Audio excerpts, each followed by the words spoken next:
Pak Sandi, passwordnya dong.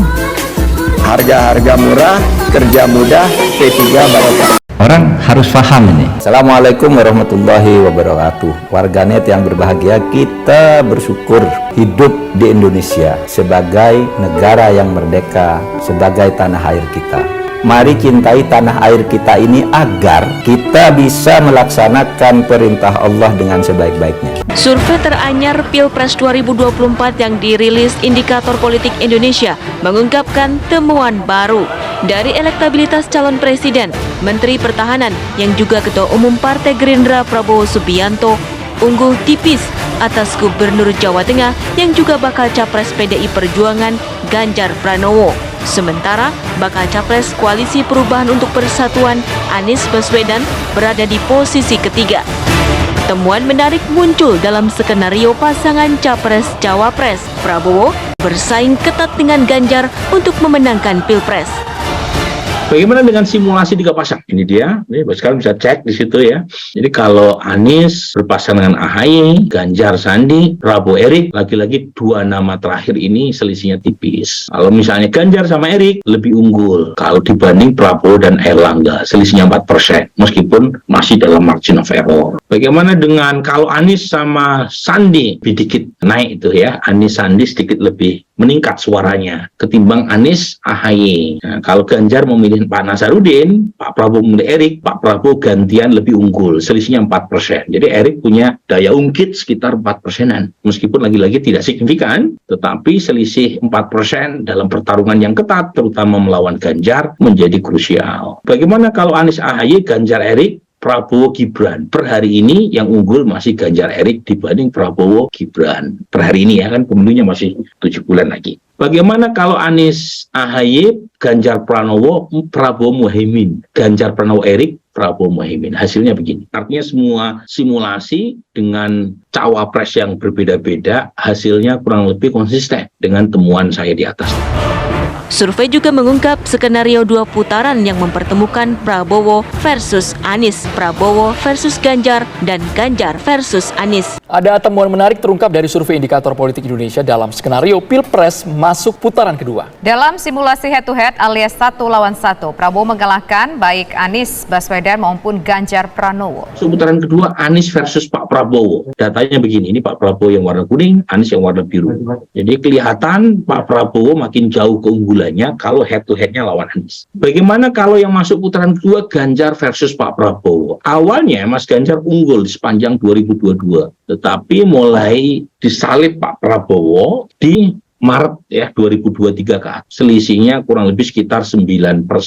Nah, mungkin ada yang bertanya apa yang menjelaskan? Ya, ini kita cek, ternyata pendukung Anies kalau tidak masuk putaran kedua lebih banyak yang lari ke Pak Prabowo. Gimana kalau Anies versus Ganjar dan Pak Prabowo tidak masuk putaran kedua? Namanya simulasi ya. Ya kan kita tidak tahu, masih ada 7 bulan jadwal Pilpres ke depan. Ya siapa tahu Mas Anies naik lagi. Nah kalau misalnya yang masuk putaran kedua Mas Anies versus Mas Ganjar, yang unggul Mas Ganjar. Ya, karena pendukung Pak Prabowo, terutama dari basis Pak Jokowi, ngeblok semua ke Mas Ganjar. Dan berikut hasil survei terbaru Indikator Politik Indonesia 1 lawan 1. Prabowo Subianto versus Ganjar Pranowo dan Anies Baswedan.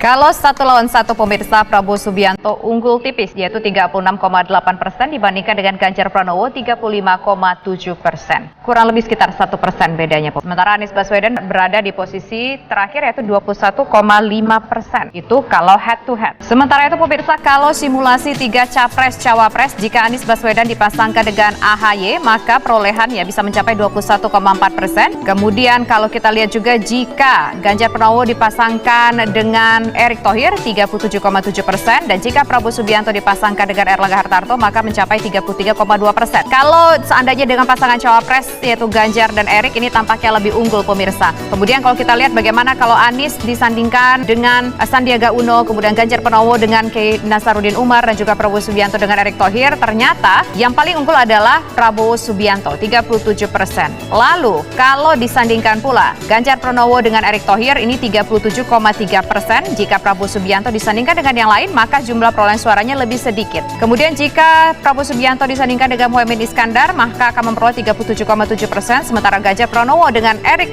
mencapai 37,6% dan Anies Baswedan bersama dengan Agus Harimurti Yudhoyono 22,1%. Yang merilis survei bukan hanya indikator politik tapi juga ada LSI Denny JA, di mana elektabilitas capres kalau head to head 1 lawan 1, Prabowo Subianto memperoleh 34,3%, kemudian Ganjar Pranowo 32,7% dan Anies Baswedan berada di posisi ketiga 22,1%. Tadi juga survei sebelumnya indikator menyatakan kalau head to head Prabowo Subianto berada di peringkat pertama, sama yang seperti LSI Denny JA. Sementara pemilihan dengan cawapres yaitu Ganjar Airlangga 33,2%. Ini hasil dari MSRC. Kemudian dengan Erick Thohir, Ganjar Pranowo bisa memperoleh 32,9%, Prabowo 32,4% jika disandingkan dengan Muhaimin Iskandar. Dan simulasi berikutnya Prabowo Muhaimin ini akan mencapai 32,8%, Ganjar Khofifah 31,2% dan Anies Ahaye 23,9%. Sementara jika Ganjar disandingkan dengan Mahfud MD sebesar 33,3%, Prabowo Muhaimin 30,1% dan Anies Ahaye 24,5%. Ganjar Sandiaga 33,9%, Prabowo Muhaimin 30,7%, Anies Ahaye 23,1%. Prabowo Muhaimin 32,7%, Ganjar Said Akil 30,5%, Anies Ahaye 23,7%. Dan simulasi ketujuh, Prabowo Muhaimin 33,3%, Ganjar Yahya Stakuf 29,9% dan Anies Ahaye 24,4%. Simulasi ini pemirsa adalah melihat bagaimana jika yang bersangkutan masing-masing capres ini head to head dan jika disandingkan dengan beberapa nama bursa calon wakil presiden yang sudah kita dengar akhir-akhir ini siapa-siapa saja namanya. Tampaknya ada beberapa nama yang memang memberikan perolehan angka yang cukup besar, Andro, ya, untuk masing-masing pasangan calon. Sekali lagi ini masih simulasi, sifatnya karena masih ada sekitar waktu 7 bulan, artinya masih sangat cair pergerakan angka yang sudah tadi kami paparkan berdasarkan sejumlah lembaga survei. Survei terbaru menunjukkan Prabowo Subianto menempati urutan teratas untuk calon presiden favorit tahun 2024. Survei yang dilakukan indikator politik ini menggunakan simulasi 34 nama, simulasi 19 nama, 10 nama, hingga 3 nama. Ya, dari keempat simulasi itu, Prabowo tetap unggul atas Ganjar Pranowo dan juga Anies Baswedan. Namun, yang perlu dicatat, selisih elektabilitas Prabowo dengan Ganjar Pranowo ini tidak terpaut jauh, pemirsa. Apakah ini artinya faktor calon wakil presiden akan menentukan bagi pemenangan pemilu presiden mendatang, atau swing dari suara pasangan yang kalah di putaran pertama akan menjadi penentu nanti jika ada putaran kedua? Ke Mas Burhan dulu, kenapa dibuat 4 simulasi? Tujuannya apa, Mas Burhan, yang ingin disasar? Pertama, kita ingin menguji puluhan nama yang muncul baik di kalangan elit politik maupun di kalangan media. Jangan lupa bukan hanya nama itu-itu saja yang muncul di radar pemilih. Semua nama kita masukkan karena bagaimanapun mereka berhak untuk diuji oleh publik melalui survei secara saintifik. Dan kemudian kita kerucutkan nama-nama tersebut hingga simulasi 3 nama. Dan hasilnya konsisten. Prabowo Subianto unggul, tetapi keunggulannya tidak signifikan secara statistik dibanding Ganjar Pranowo. Nah, dalam simulasi 3 nama, kami temukan tidak ada satupun calon yang mendapatkan 50% plus 1 sebagai syarat untuk bisa membungkus kemenangan dalam satu putaran. Dan sesuai dengan undang-undang, kalau tidak ada satupun calon yang mendapatkan 50% plus 1, maka harus masuk putaran kedua, yaitu 2 peringkat pertama teratas diadu. Nah, kalau misalnya yang masuk putaran kedua itu Prabowo lawan Ganjar, Prabowo unggul signifikan dengan selisih kurang lebih 9%. Dan kalau misalnya yang masuk putaran kedua Prabowo versus Anies Baswedan, suara Prabowo jauh lebih tinggi lagi. Sementara kalau misalnya yang masuk putaran kedua itu Ganjar versus Anies, dengan asumsi Prabowo tidak masuk di runoff, maka suara Ganjar yang unggul. Jadi yang ingin saya katakan, satu, kalau misalnya simulasinya sampai 3 nama dengan asumsi Anies Baswedan masuk dalam pertarungan, maka tidak ada satupun calon yang unggul. Nah, kalau misalnya yang masuk 3 nama itu Prabowo, Ganjar, kemudian Pak Airlangga Hartarto, Pak Prabowo unggul 50% per 1 karena suara Mas Anies itu cenderung lari ke Pak Prabowo. Dan kalau misalnya masuk simulasi pasangan, ada nama Erick Thohir yang cukup lumayan mengungkit secara elektoral, menyumbang kurang lebih sekitar 1-4%. Jadi meskipun tidak signifikan secara statistik, sumbangan Erick Thohir ini baik ke Ganjar atau ke Pak Prabowo bisa menjadikan perbedaan siapa yang menang maupun yang kalah. Nama-nama lain lain yang cukup kompetitif adalah Ridwan Kamil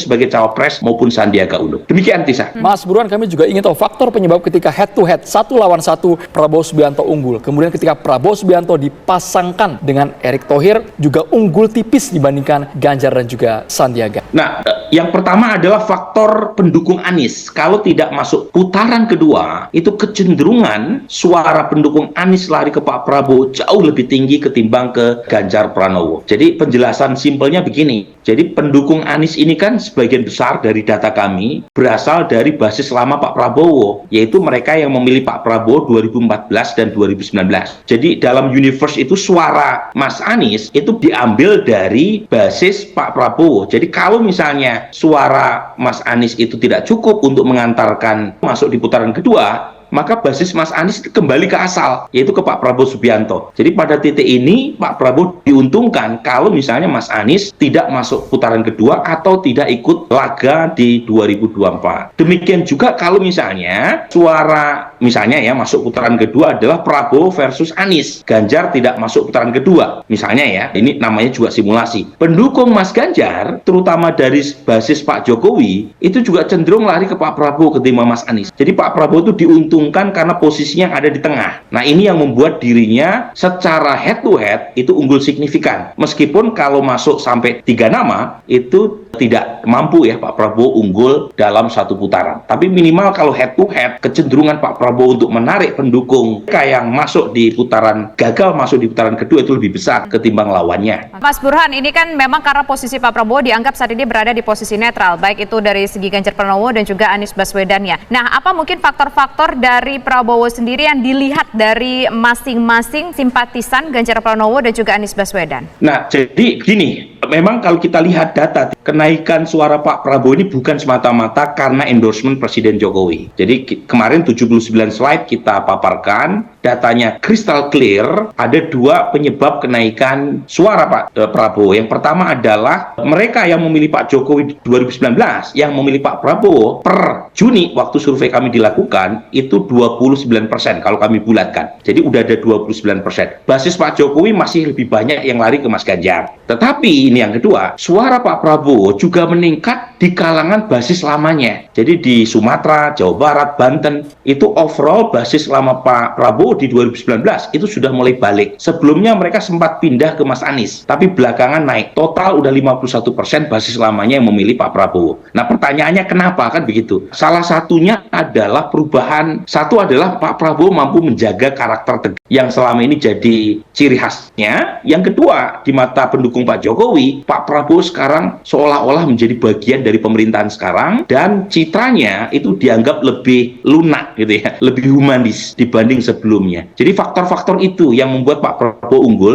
meskipun kalau kita bandingkan dengan Mas Anies atau Mas Ganjar, sebenarnya sosialisasi Mas Ganjar terutama jauh lebih masif ya ketimbang Pak Prabowo. Tetapi ada faktor blunder juga, yaitu terutama gagalnya Piala Dunia U20 yang membuat sebagian pendukung Mas Ganjar pindah ke Pak Prabowo. Kita langsung ke Bang Emrus. Irisannya sangat kental sekali antara Anies Baswedan dan juga Prabowo sehingga potensi dukungan loyalitas suara pendukung Anies lari ke Prabowo. Sama halnya seperti loyalis Pak Jokowi yang juga ke Pak Prabowo sehingga dari survei indikator Prabowo lebih unggul. Kalau versi Bang Emrus gimana nih Bang? Baik, saya pikir saya sangat menerima apa hasil survei ini ya. Saya coba simak tadi bahwa sangat saintifik, sangat objektif dan sangat netral. Namun dari segi hasil itu saya melihat bahwa perbedaan antara Prabowo dengan Ganjar kan boleh dikatakan terpaut 1% atau 1 digit. Kalau kita lihat dari situ berarti secara sosok mereka ini sama. Tetapi menentukan nanti pemenangan itu adalah program dan yang ditawarkan kepada masyarakat. Program mana yang bisa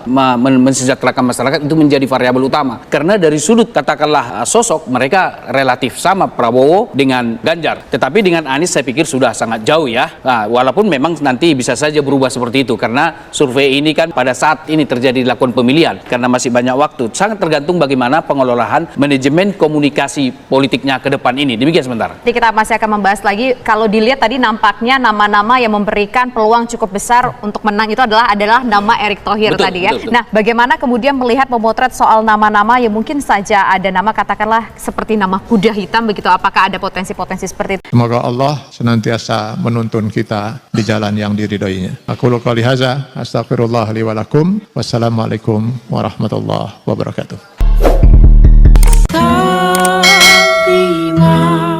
kasih.